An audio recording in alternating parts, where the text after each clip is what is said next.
Hey there, Matt here. You guys hear that? It's windy as fuck outside. It's 6. What time is it? 6:30. So I probably won't get through this without being interrupted by my son, who will probably wake up pretty soon. But that's all right. We'll just barrel through it. Welcome to my new channel. Well, it's the only channel I have. I'll try to get through this introduction as quickly as possible. Hopefully without too much getting sidetracked and rambling, which I'm prone to do, honestly. Yeah, I do have a piece here that I'm gonna look at, which I'll get into after I get to this introductory stuff out of the way. So the idea here is really simple. I have a daily reading practice that I've kept for a number of years, and typically as I read along, I'll sort of mouth the words, sometimes even reading out loud. And it occurred to me the other day that I actually prefer that kind of reading. I feel like it helps me process the text a little bit more deeply, perhaps. Not sure why that is. Maybe it helps me just encode or process the text a little bit more readily. It probably has something to do with the added level of embodiment, that reading out loud entails. Right, it requires you to marshal more of your body, of your being, right? Not only are you engaging the eyes as you would with silent reading, but now you're bringing in the mouth, the voice, the ears as well, of course, because you can hear yourself, hopefully. And I think reading out loud can, how do I say it? It make you more aware of certain kinds of inflections that are present in the text that you might pass by, or they might go unnoticed in silent reading. So yeah, that's what the plan is. I'm basically just gonna hit the record button every day, or hopefully every day, and read, which is what I would normally be doing anyway. Typically I do this before I shower, so if I look a hot mess, is what it is. I was really thinking about my reading goals for the year. I usually do that, in the towards the beginning of the year. And I was thinking about revisiting some texts that I've already read but want to circle back to. I typically just keep moving on to new things, and there's some things that I think are worth revisiting and sort of deepening my familiarity with. And then I have a bunch of things that have been staring at me from the shelf for a while that I'd like to get to as well. Like a lot of people, I probably have more books than I should, certainly more than I can possibly read, which does cause a certain amount of anxiety. There's probably a name for that, or there should be. But there's also a certain comfort in just being surrounded by books. I don't know what it is. Anyway, a few of the things I want to get done this year are, I don't know, a little bit daunting, I guess you could say. For example, Capital Volume 1 is on my hit list. Whitehead's Process and Reality, which I started a couple times and then sort of petered out on. And The Phenomenology of Spirit, but possibly a couple others. Panikar's Rhythm of Being has been staring at me. The Enchantments of Mammon. So some bigger ones. So we'll see what happens. I guess it's worth saying that I'm going to be sticking to philosophical stuff, but I might also look at some anthropology, some theology. In fact, what I'm going to read today is anthropology, broadly speaking. But yeah, I might look at some theology or politics, or maybe even do some like esoteric or, I don't know, magical or occult texts. And I might throw in some articles here and there as well. I don't really have this all mapped out. I'll read for about 30 to 60 minutes at a clip. Try to keep the breaks in natural places. And I'll try to keep my own commentary or sort of posing questions as I go along to a minimum. Might be a little bit of that. That's really just me sort of processing what I'm reading in real time, or not processing, as the case may be. I guess I should also say that I'm not an academic. I'm not a scholar, really. And I have no intention here of presenting myself as an expert in anything, really. I'm just a guy who likes to read interesting things and feel like, I don't know, like a sense of privilege that I'm able to do that. And and I know not everyone likes to read, so maybe there was somebody out there who will get something out of this. All right, so I think that's enough to get us going here. What I'm going to read today is an essay I've read a few times over the last couple of years. It's been actually fairly important for me. And actually reading out loud, or murmuring, I guess it's called, is mentioned in the article. The name of the piece is Dreaming of Dragons. It's by British anthropologist Tim Ingold. It was first published in, let me see here, this one's a PDF, 2013, by the Journal of the Royal Anthropological Institute. Okay. Let's see here. Yeah, anyway, Tim Ingold is fantastic. He's always worth a read. And he's got, he's been writing for 50 years or so now. So there's a fair amount to go through if you get into his stuff. He's part of that whole ontological turn in anthropology. Like with people like Eduardo Vera de Castro, Eduardo Cohn, and others. But I'd actually like to get to those guys too. But anyway, yeah, this is a brilliant little piece, and I can't think of a better way to kick off this channel. Last thing, I had a chance to actually interview Tim Ingold along with my buddy Matt Valor for a podcast called War Machine. That was just a couple months ago, I guess. Anyway, I'll link to that in the description. It was a good conversation. And I will link to a PDF, a copy of the PDF too, in case you want to read along. All right, so without further delay, let's get into it. Pull this thing up. All right. Dreaming of Dragons, on the Imagination of Real Life. I'm not going to read the abstract. I'm just going to get right into it here. Facing the facts.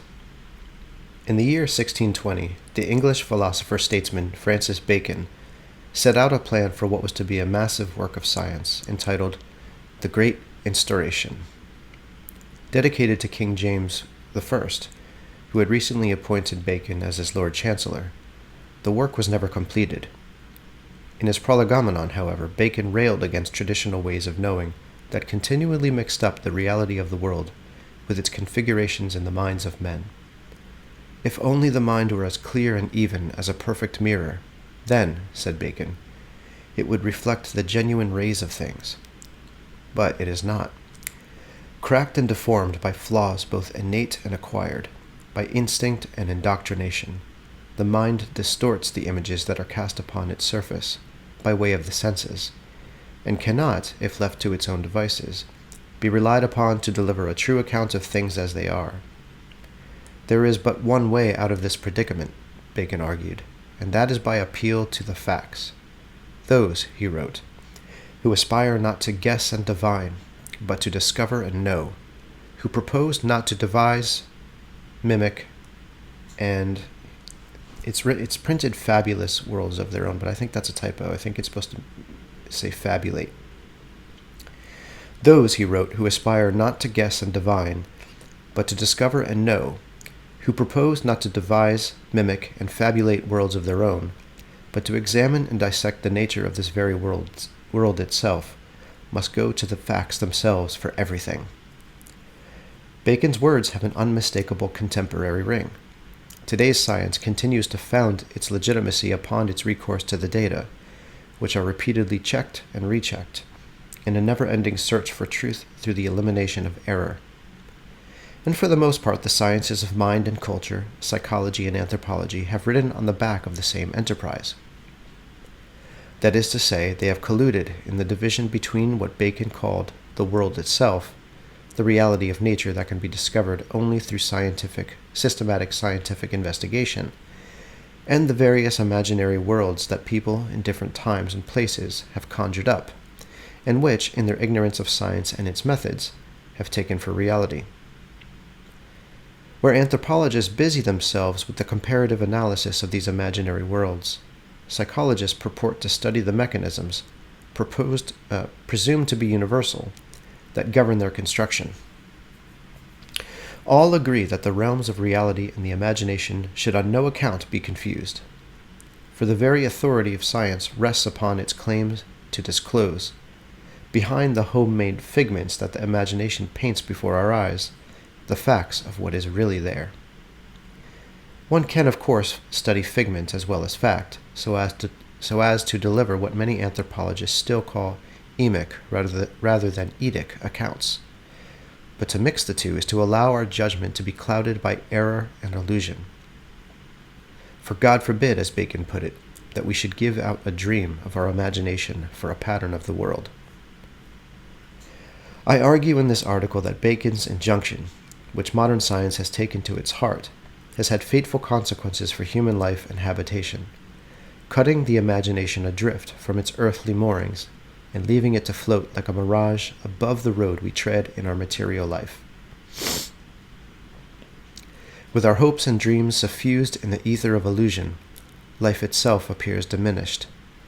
Shorn of its creative impulse, it no longer gives us cause for wonder or astonishment.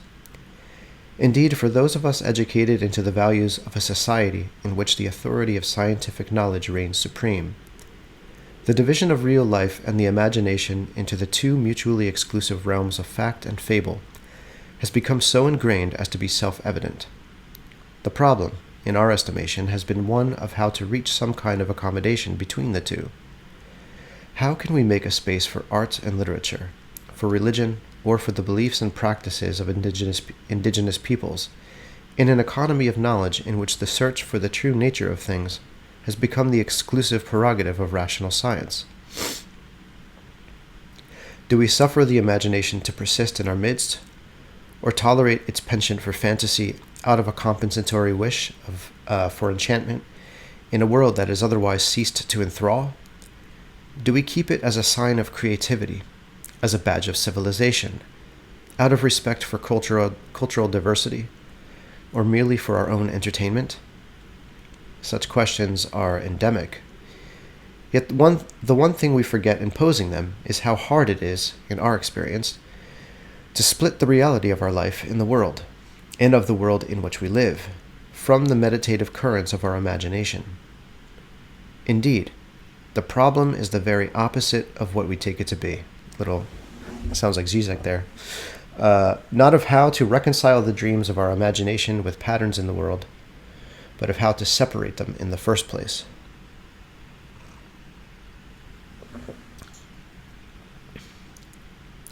Historically, this separation was but slowly and painfully achieved. In the religious upheavals of the Reformation and the turbulent beginnings of early modern science, in which Bacon, along with his exact contemporary Galileo, played a pivotal part. But the historical process is recapitulated today in the education of every schoolchild who is taught, on pain of failure in his or her examinations, to distrust the sensuous, to prize intellect over intuition, and to regard the imagination as an escape from real life rather than its impulse. Almost by definition, it seems, the imaginary is unreal. It is our word for what does not exist. As every modern parent knows, for example, there's no such thing as a dragon.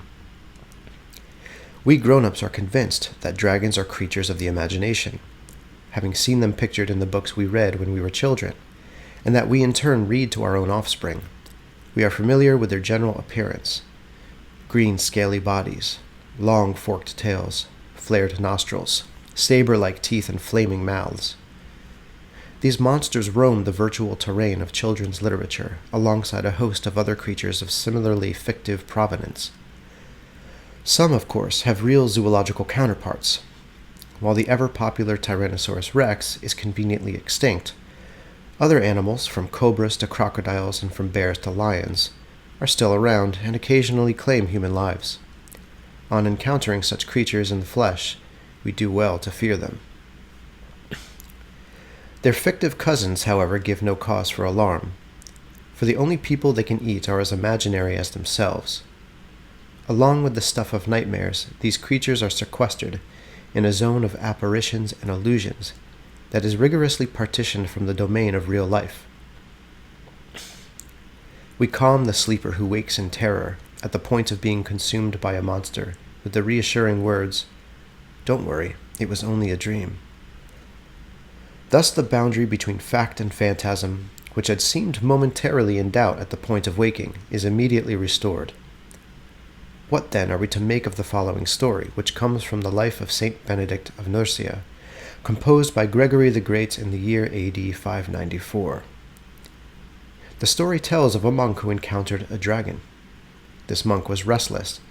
His mind was given to wandering, and he was itching to escape from the cloistered confines of monastic life. Eventually, the venerable Father Benedict, having had enough of the monk's whining? I don't know. There's a G in there. There's a G in my whining. The monk's whinging, must be a British term, ordered him to leave. No sooner had he stepped outside the precincts of the monastery, however, than the monk found his path blocked by a dragon with gaping jaws. Convinced that the dragon was about to eat him up, and trembling with fear, he shouted to his brothers for help. They came running. Not one of them, however, could see any dragon. They nevertheless led their renegade colleague, still shaking from his experience, back inside the monastery, and from that day on he never again went astray, or even thought of doing so. It was thanks to Benedict's prayers, the story concludes, that the monk had seen standing in his path the dragon that previously he had followed without seeing it.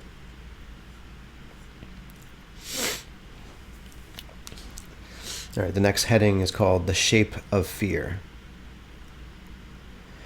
Perhaps the monk of this cautionary tale was merely suffering from nightmares.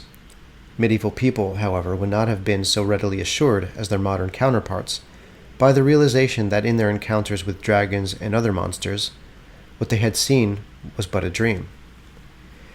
They were not so gullible as to suppose that dragons exist in the specific sense of existence invoked by modern people, when they assert to the contrary that dragons do not exist. It's not as though the monk in our story came face to face with some creature that, with the benefit of scientifically informed hindsight, we moderns can recognize, say, as a species of reptile. Remember that the brother who came to his rescue saw no dragon. What they did see, however, was that the monk was trembling. No doubt they saw the look of terror etched in his face, and yet when the monk cried out to be saved from the jaws of the dragon, the brothers understood his predicament at once. They did not react to his outburst, as the modern psychiatrist might react to the ravings of a lunatic escaped from the asylum, as the idiosyncratic, possibly drug-induced hallucinations of a fevered and unsettled mind.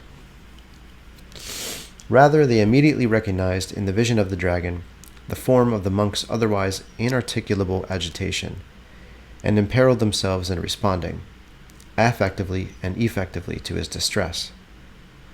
The monk was on the point of being consumed by fear, and already felt the symptoms of personal disintegration. The dragon was not the objective cause of fear, it was the shape of fear itself.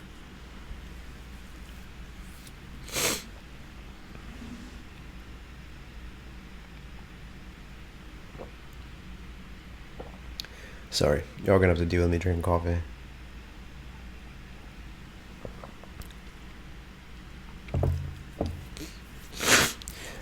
For the brethren of monastic communities, this shape would have been well known to all, drummed in through rigorous discipline of mind and body. In this training, stories and pictures of dragons and of other equally terrifying monsters were used not as we would today to create a comfort zone of safety and security, by consigning everything that might be frightening to the realm of make-believe, but to instill fear in novices so that they might experience it, recognize its manifestations, and, through a stern regime of mental and bodily exercise, overcome it. As the manifest form of a fundamental human feeling, the dragon was the palpable incarnation of what it meant to know fear. Thus, in medieval ontology, the dragon existed as fear exists, not as an exterior threat, but as an affliction instilled at the core of the sufferer's very being. As such, it was as real as his facial expression and the urgency in his voice. But unlike the latter, it could be neither seen nor heard, save by the one who is himself afeared. That is why the monk's rescuers saw no dragon themselves. They were most likely motivated by a feeling of compassion, which may for them, in the idiom of the time, have called to mind the image of a saintly figure radiating light. Both saints and dragons in the monastic imagination were concocted from fragments of text and pictures shown to novices in the course of their instruction. In that sense, to adopt the apt term of historian Mary Carruthers, they were figmented. But these figments of the imagination, far from being cordoned off in a domain separate from that of real life, were for medieval thinkers the outward forms of visceral human experience, lived in the space of rupture between heaven and hell. The monk of the story was torn between the two. Expelled from the monastery by the saintly Benedict, he was confronted by the devil in the shape of a dragon, waiting for him outside. Rescued in the nick of time, he was led back in. Thus the story unfolds along a path of movement, from inside to outside, and then back inside again. From the very beginning, we are told, the mind of the monk was prone to wandering. Indeed, in a puzzling twist at the end of his tale, Gregory recounts that for all that time, the monk was following the dragon without actually seeing it. It is as though he was sleepwalking. What happened when he stepped outside was a loss of bearings, of the kind that occurs when one is thrust into an unknown environment. It was a rude awakening. He panicked, and at that moment the dragon reared up before his eyes, blocking his path. So in truth, the story concludes, Benedict did the monk a good turn by throwing him out, since it led him to see, and thus to know, the dragon that he had otherwise blindly followed. For writers in the monastic tradition, as the narrative brings out so clearly, knowing depended on seeing, and both proceeded along trajectories of movement.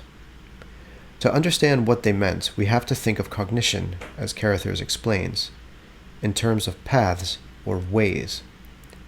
The medieval thinker was a wayfarer who would travel in his mind from place to place, composing his thoughts as he went along.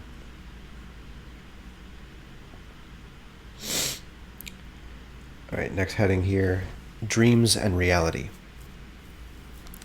I shall return in due course to the question of wayfaring. In the meantime, let me introduce another example.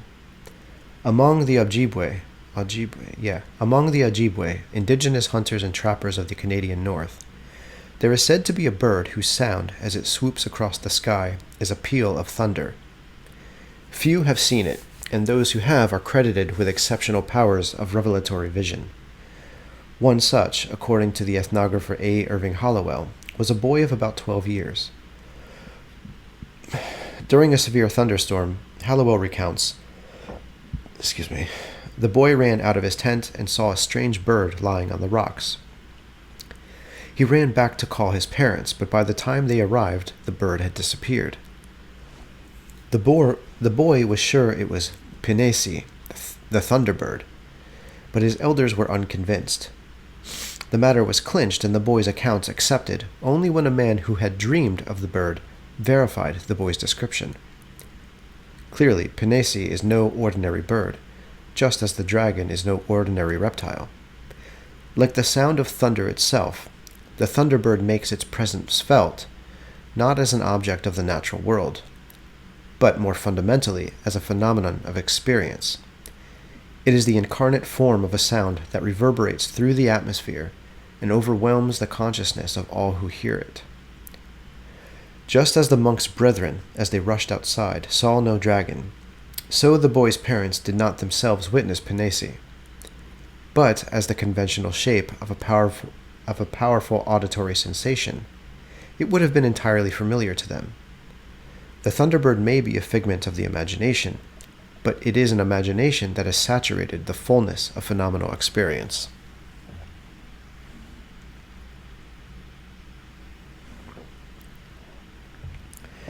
The philosopher Gaston Bachelard, going to go with Bachelard, has written eloquently of how the bird of our dreams and that inhabits the realms of the poetic imagination is not a thing of flesh and feathers, but a composition of air and movement, in which the dreamer himself is borne aloft and carried along.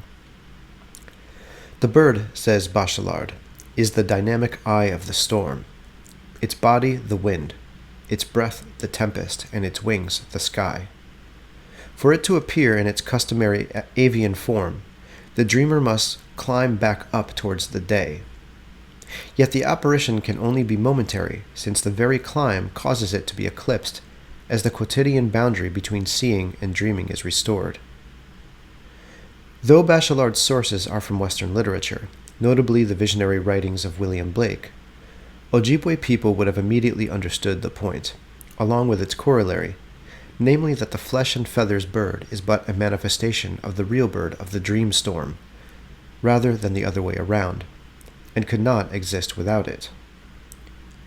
Likewise, the fearsome dragon of Gregory's account was the form of incandescent terror enveloping the subject becoming aware at the moment of waking.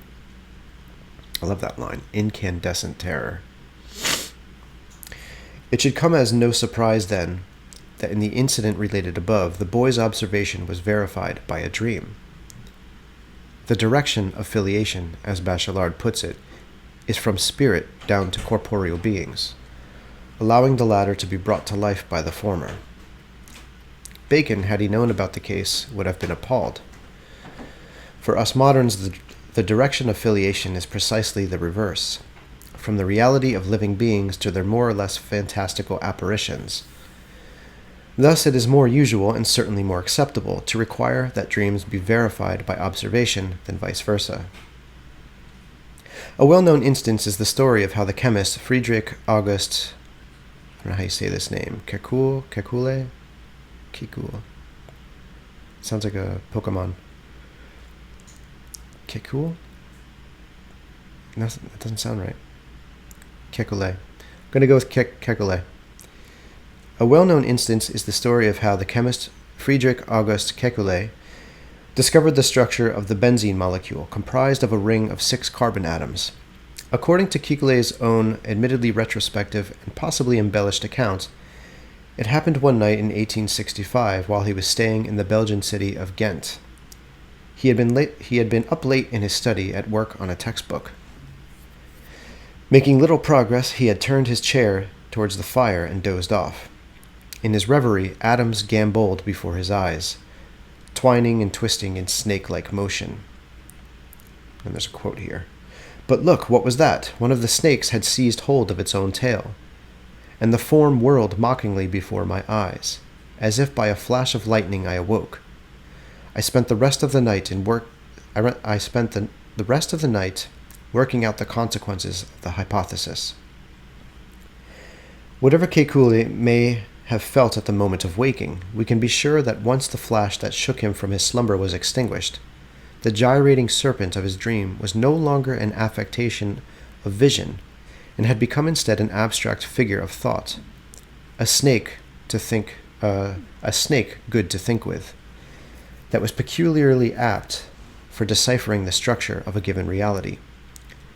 Thus the serpent and the benzene ring fall unequivocally on either side of an impermeable ontological division between imagination and reality. It is this that allows the one to stand metaphorically for the other. The congruity between serpent and ring reinforces the division rather than breaking it down. The dream-induced conjecture, however, is but a chimera until subjected to empirical test.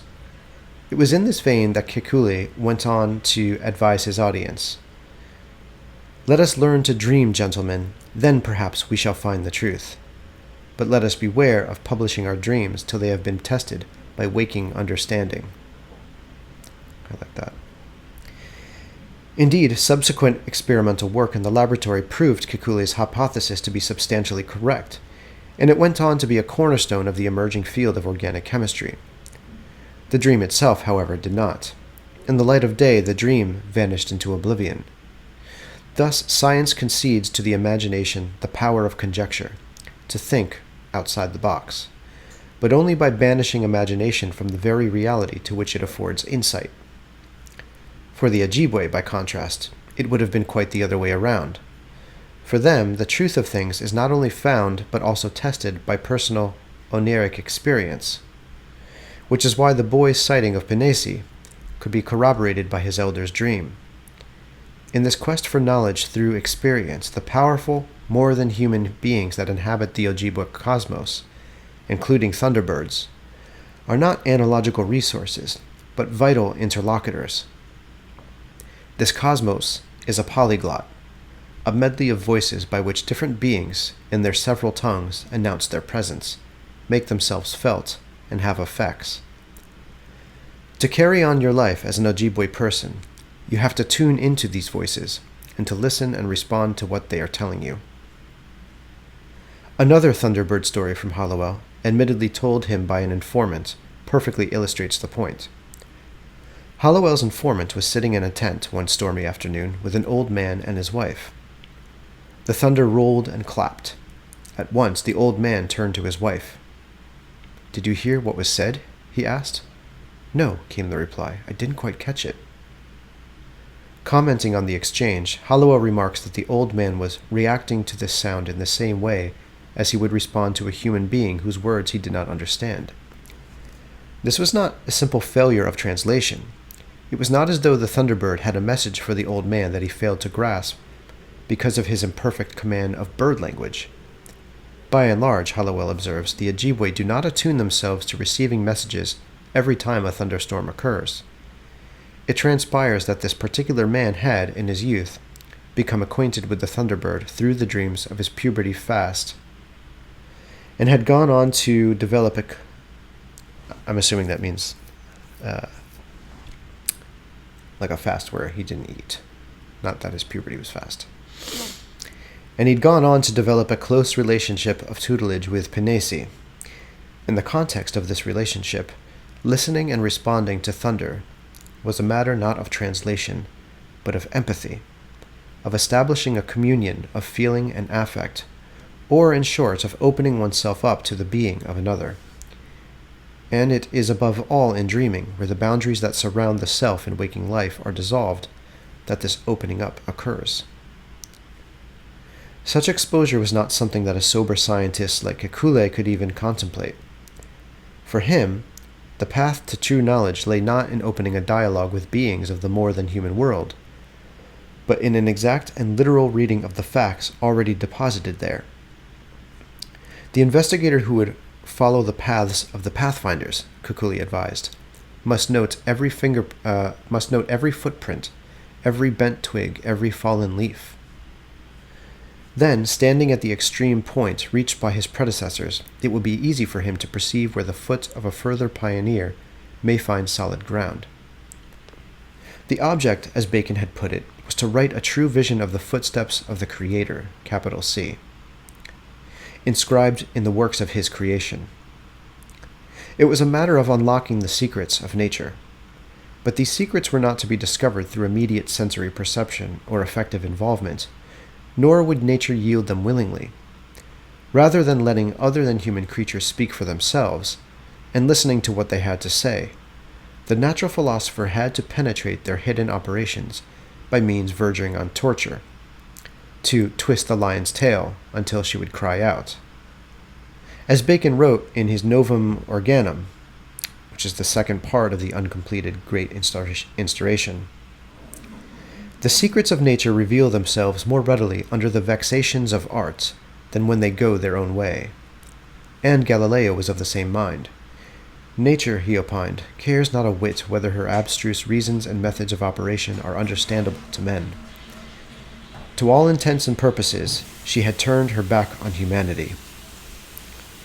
In a now celebrated passage of his book, The Assayer, dating from 1623, Galileo had compared the natural universe to a grand book, which, though accessible to all, was nevertheless unreadable without a knowledge of the language and the characters in which it is written. That language, Galileo argued, is mathematics, and the characters are the triangles, circles, and other geometrical figures without which it is humanly impossible to understand a single word. And what triangles and circles were for Galileo, the serpentine ring became for Kekule a character of rational thought. I love what he's doing in this essay. Sort of exposing the sort of underlying assumptions of science, or of science, and showing its provincial nature, right, in spite of the claims to universality. Okay, next section here, of words and works. The idea of the book of the universe, or of nature, is of considerable antiquity, and was as current among medieval scholars as it was subsequently to become in the rise of modern science. Historian of religion Peter Harrison traces it to a number of contemporaneous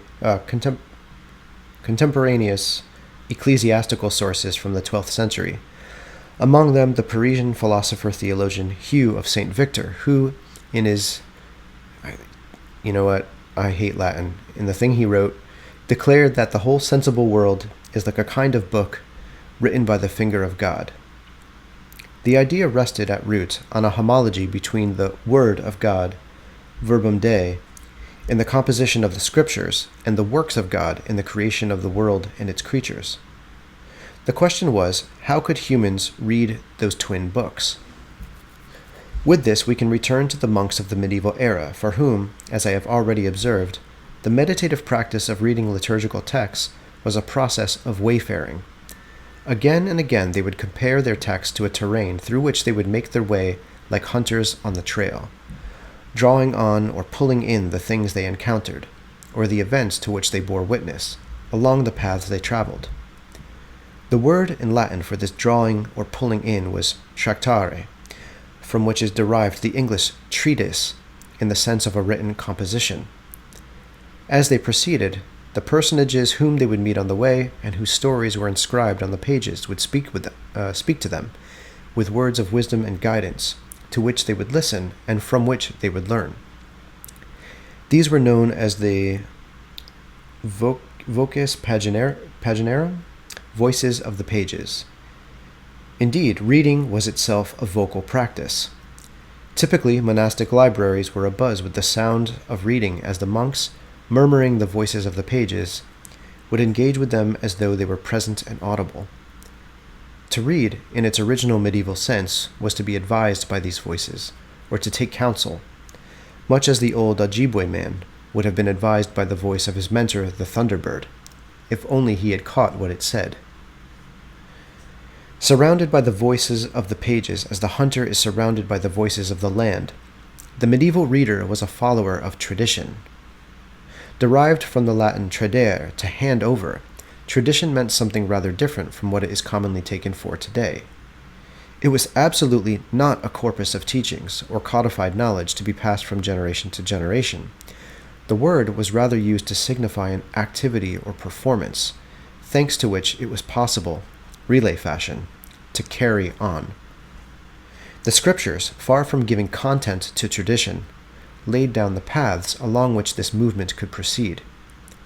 Each path, each story would take the reader so far before handing over to the next. The resemblance of the Latin tradere to Old English trade, whence is derived track, is accidental. However, as theologian Peter Candler suggests in a commentary on the writings of Thomas Aquinas, the monk's calling was as much a trade as a craft.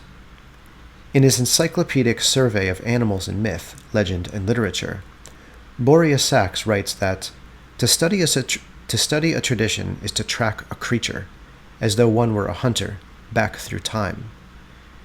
Each creature is its story, its tradition, and to follow it is at once to perform an act of remembrance, and to move on in continuity with the values of the past. It's interesting. I should have thought of this. I was in a group last night talking about aging and issues having to do with getting older, and of course wisdom came up, and I raised the question sort of following on something Zizek has said a couple times about like what exactly is wisdom. Wisdom is actually very stupid because given any if you ask several people what is wisdom, they're gonna give you sometimes equally legitimate responses, all of which sound wise. So like what really is wisdom? And somebody raised this idea of, they didn't use the word tradition, but they were sort of tracking sort of the inheritance, I suppose, of knowledge of older people. And of course there is like this discussion then of the representational form of that versus the sort of interiority of that, or the experiencing of it. But I like this section. I think could be a commentary on perhaps a commentary on wisdom as well. So anyway, I'm just flagging that for myself. Okay, often the name of the creature is itself a condensed story, so that in its very utterance, the story is carried on. But it is carried on, too, in the calls or vocalizations of the creatures themselves, if they have a voice, as well as in their manifest visible presence and activity. As a node or knot in a skein of depictions, stories, calls, sightings, and observations, none more real than any other. Every creature is not so much a living thing as the instantiation of a certain way of being alive, each of which, to the medieval mind, would open up a pathway to the experience of God. So it was, too, with the letters and figures of the manuscript, which, according to Isidore of Seville, writing in the 7th century, enable readers to hear again and retain in memory the voices of those not actually present. Thus was the book of nature, written by the finger of God, mirrored in the nature of the book, read with the finger of man, a second nature, comprised not of works, but of words. For Isidore, reading should be done quietly, but could not be altogether silent, since it depended on gestures of the throat and mouth. The manuscripts of the time were normally copied in scripto continua, that is to say, with no spaces between the words. The only way to read then was to read out, following the line of letters with the fingers, while murmuring with the lips, much as one would follow a line of musical notation, and allowing the words to emerge or fall out from the performance itself.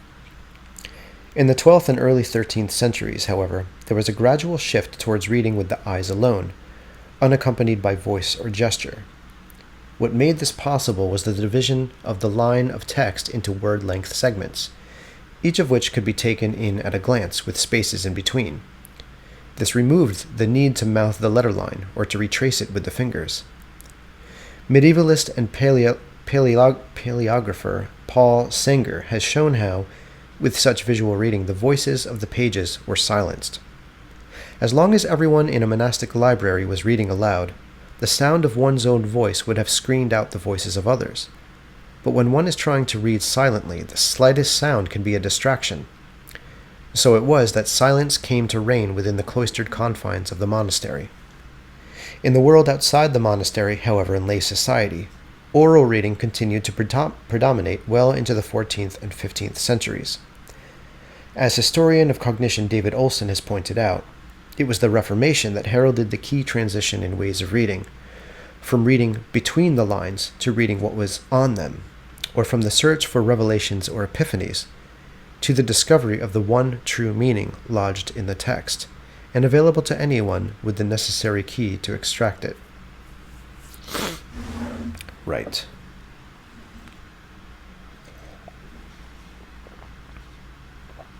Simpler times.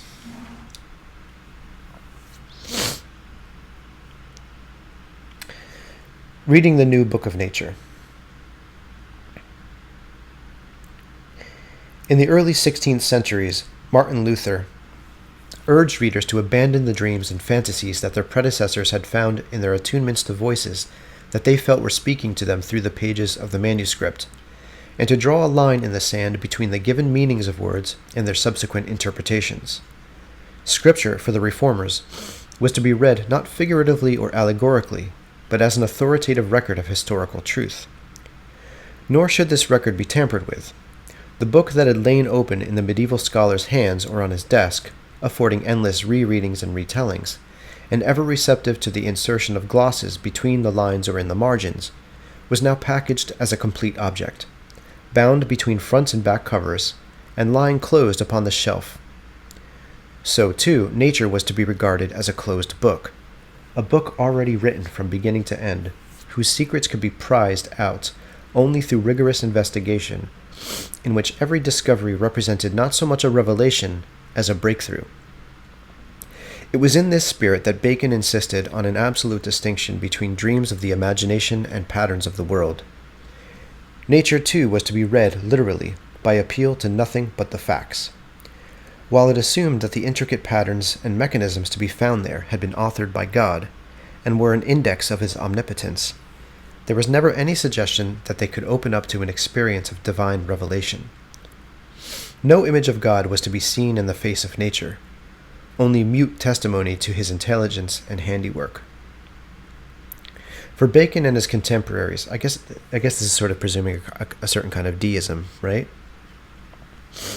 For Bacon and his contemporaries, as Harrison puts it, nature is no longer an autobiographical text in which direct references to the author may be found. It is more like a mathematical treatise, which has no meaning as such, and does not speak directly of its author, but from which we can make inferences about certain of the qualities of the person who produced it. I wish to draw attention in particular to two corollaries of this transition in ways of reading the natural world. The first concerns performance. I have shown how, for medieval readers, meaning was generated in the vocal gestural activity of reading out. Oh, my cam's up. I'm going to keep going here. Doing and knowing here were as clearly coupled as chewing and digestion, an analogy explicitly drawn in the ancient characterization of thinking as rumination. To ruminate, we still say, is to chew things over, as cattle chew the cud, and to digest their meanings. Moreover, medieval people, as we have seen, would have read the Book of Nature in the same manner, through their practices of wayfaring. Reading the voices of nature of the more than human world, people were advised by them and would follow this advice in parallel with their own experience in laying down a path. With a sensibility attuned by an intimate perceptual engagement with their surroundings, they could tell not only of what has been, but also of what will come to pass. Thus, knowledge of nature was forged in movement, in the course of going about in it. This knowledge was performative in the strict sense that it was formed through the comings and goings of inhabitants. Reading as performance, in short, was both word-forming and world-forming. As the case of the Ojibwe and the Thunderbird clearly demonstrates, in a way of knowing that is performative, that goes along. Any boundaries between self and other or between mind and world, far from being set in stone, are provisional and fundamentally insecure. In a science constructed in the spirit of Bacon, by contrast, to know is no longer to join with the world in performance, but to be informed by what is already set down there. Significantly, the analogy with hunting persisted from reading the old book of nature to reading the new. Indeed, one of the most detailed elaborations of the hunting metaphor came from Bacon himself, who compared his experimental method to the way a hunter tracks his prey, guided by footsteps and signs. The reappearance of the metaphor over 2 centuries later, and Kekule's advice to the aspiring scientist to note every footprint, every bent twig, every fallen leaf, is a measure of its resilience. However, the image of the hunter had subtly changed. No longer a follower of traditional tracks and trails, he had become an explorer of wild and uncharted territories, a civilizer who would bring these domains and the creatures they contained under his control. In short, rather than making his way through a familiar terrain that is continually unfolding, in which neither words nor works are ever the same twice, the scientist sets out to map a terra incognita that is ready-made. That is, to discover, through some process of decoding or deciphering, what exists already in fact and in toto. The book of nature having been inscribed by the Creator in the language of things, the task of the scientist, for Bacon, as indeed for Galileo, was to de-inscribe, or in a word, to describe what was written there. This is to obtain knowledge not by reading out, but by reading off. It entails a shift, as Candler puts it, from a story told and performed to a text seen and interpreted. And from the moment when the former gave way to the latter, the world ceased to offer counsel or advice, and became instead a repository of data that in themselves afforded no guidance on what should be done with them. The facts are one thing, values quite another, and the latter had their source not in nature, but in human society. Thenceforth, wisdom took second place to information. There you go, there's the wisdom bit.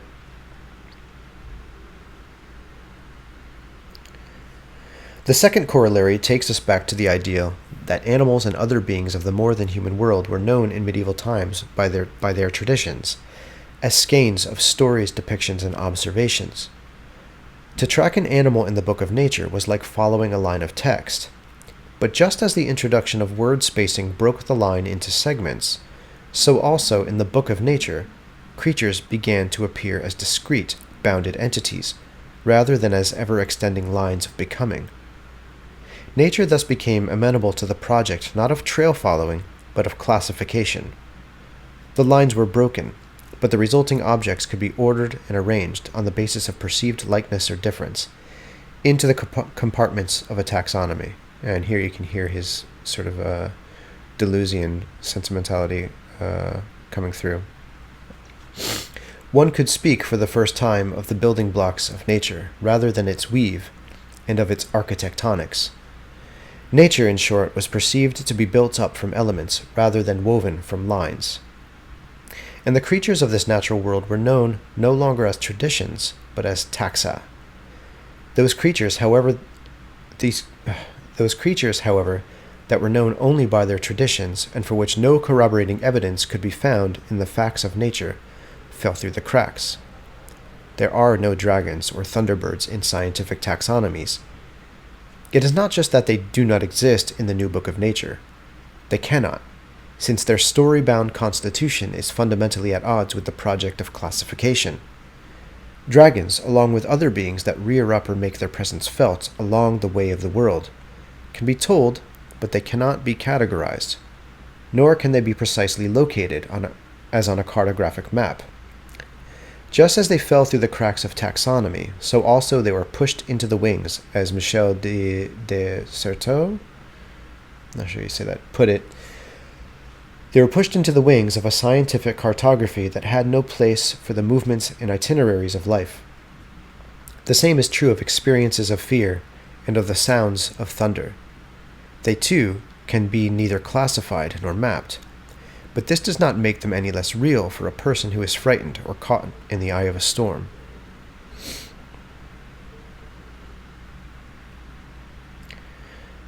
This heading is called Science and Silence. Let's see, where am I? How many more pages do I have to go here?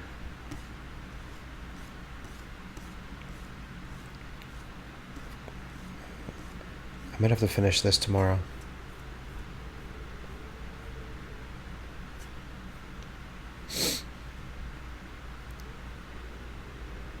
Okay, I'm going to stop there. I thought I could get through this in one sitting, but I've got a few more pages. So I'll wrap this up tomorrow. All right.